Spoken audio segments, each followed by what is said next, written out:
जाइए भाई साहब, रुक जाइए। बाराबंकी जनपद में 2 फरवरी को बकायदा भवन निर्माण शुरू होने जा रहा था तो मोहम्मद नईम पहुंच गए। बकायदा रोने लगे और चीख चीख कर चिल्लाने लगे कि कमरियाबाग के कब्रिस्तान में कब्जा होने नहीं देंगे। बेचारे कब्र में सो रहे मुर्दे भी भाई साहब दहशत में आ गए कि आखिरकार माजरा क्या है। हम भी कंफ्यूज हो गए जब सोशल मीडिया पर ये वीडियो देखी। हम पहुंच गए मोहम्मद नईम से मिलने के लिए। पूछा हमने कि आखिरकार माजरा क्यों है, क्यों रो रहे थे आप 2 फरवरी को, बताइए पूरी बात। तो सुनिए क्या कह रहे हैं। दादा पहले तुम आपका नाम जानना चाहेंगे? मेरा नाम मोहम्मद नईम है। नईम जी, आपकी एक वीडियो खूब वायरल हुई थी 2 फरवरी को, आप काफ़ी ज़्यादा रो रहे थे कब्रिस्तान को लेकर के, क्या मामला था? कब्रिस्तान की 1230 स्क्वायर फीट पर सुनीता चौरसिया जिन्होंने इकबाल से खरीदी रजिस्ट्री दिखाई और उस पर खोदने लगे। जब 7 फीट का गड्ढा खोदा तो उसके अंदर कब हड्डियाँ निकलने लगी। जब हड्डी निकली तो हम लोगों ने उन्हें मना किया कि यह कब्रिस्तान की ज़मीन है, आप इस पर रोक लगा दीजिए।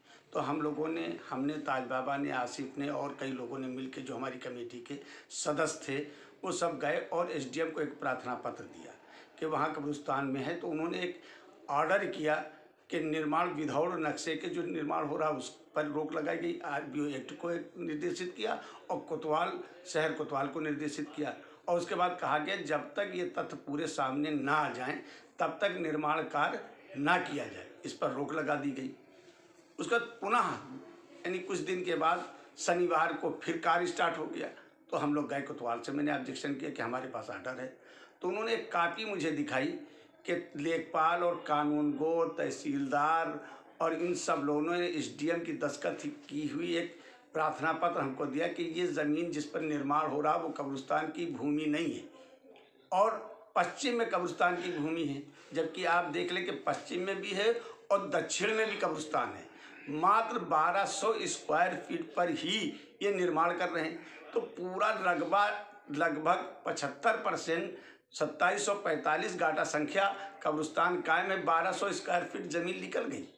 ये जमींदारों की ज़मीनों पर कब्रिस्तान आज से नहीं, आबा अजदादों के पीरियड से 200 साल पुराना कब्रिस्तान है, कायम चला रहा है। ये इम्तियाज़ अली खां के नाम एक यानी ज़मींदार थे।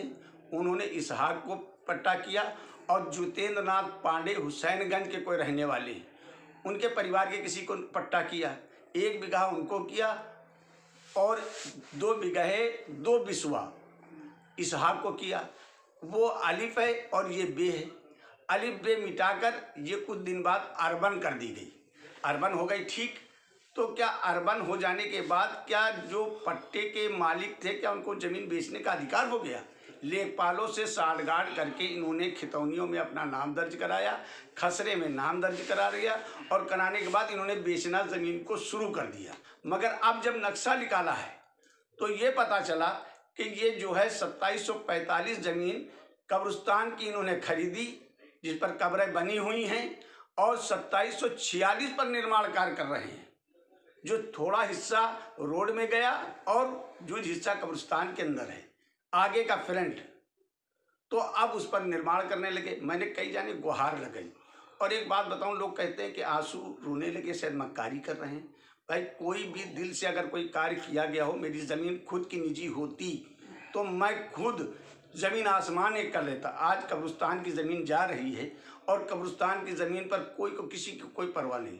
मैंने 10-10 रुपये चंदा मांग कर, हम, ताज बाबा, आसिफ भाई, बब्बू भाई और मुजीब भाई, न जाने कितने लोगों ने 10-10 रुपये चंदा मांग के इस कब्रिस्तान को कायम किया और वक्फ बोर्ड में रजिस्ट्रेशन कराया और इसकी देखभाल करते रहे। 10-10 रुपये लेकर आज कब्रिस्तान, मैं चैलेंज के साथ कह सकता हूँ, बाराबंकी के इले जिले के करीब के जिलों में ऐसा अगर कब्रिस्तान होगा तो आप साबित कर दीजिए और दिखा दीजिएगा ऐसा कब्रिस्तान नहीं जैसा कब्रिस्तान हम लोगों ने पैदा किया। वाह भाई साहब वाह, बाराबंकी जनपद का कमरियाबाग का कब्रिस्तान ना हो गया, मान चलो इंडिया गेट हो गया। वैसे भाई साहब आगे सुनिए, ताज बाबा भी मिल गए। हमने पूछा बताइए कैसी देखभाल करते हैं, आखिरकार माजरा क्या है? पूरे जनपद में हम लोग और पूरे नगर के अंदर हम कब्रिस्तानों को देख रहे हैं हम लोग, और हमारे वहाँ वक्फ सेफ भी बनी हुई है। हर विभिन्न कमेटियों में शहर के अंदर जितने भी कब्रिस्तान हैं उनको हमारी जिम्मेदारी है कि हम उनको सेफ करें। जितना बच जाए कब्रिस्तान उतना बचाया जाए। हम लोग भिटारा पे भी काम देख रहे हैं कि कोई अवैध कब्जा ना हो। हम लोग नवगज़ा पीर भी देख रहे हैं, हम लोग मंजलेपुर भी देख रहे हैं, हम लोग शहीदों वाले कब्रिस्तान देख रहे हैं। तो ये हमारी जिम्मेदारी है कि हम कब्रिस्तानों को बचा के रखें कि आने वाले समय में हमारी नस्लें कहाँ दफनाई जाएंगी। वाह भाई साहब वाह, ताज बाबा ने क्या बात कही। बाराबंकी जनपद का भाई साहब एक ही कब्रिस्तान नहीं है, बल्कि जिले के सारे कब्रिस्तानों का इन्होंने बयाना ले रखा है कि किसी पर कब्जा नहीं होने देंगे। पर फिलहाल बाराबंकी जनपद से उत्तर प्रदेश के लिए ABN News 24 की ब्यूरो रिपोर्ट।